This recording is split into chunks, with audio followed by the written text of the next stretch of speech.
Xoşbəxtsən. Ona görə arada hiss edirəm ki, çox darıxıram. Handbolda qapıçı olmaq. Döyülmək hissi, bomba. Bəs niyə saxladın? Əslində bunu deyim deməyim. Məşq zamanı ən gülməli və ən absurd sual nə verilir sənə? Deyiləsi bir şey deyil bu.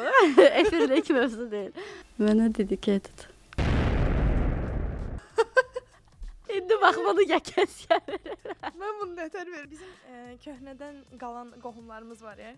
Qız idmana gedəndə. Ay Allah. Mən nələr eşitmişəm. Mən də yaşamışam. Nələr eşitmişəm. Oca yoxdur da indi neyniyim? Mən yoxdur. Mən hələ şeylər oxuyuram ki, qrupum var da mənim. Orada 300-dən çox xanım var. Hamiləlikdə onları incidirlər. Bu mövzu çox pessimistdən çox danışmıyıq. Öz ailə içində fikirlərini tam dəqiq deyə bilməyən insanlar sosial mediada şərh yazmaqda ustaddır. Конечно. Yekunlaşa bilər. Yekunlaşaq da. Görüşərik.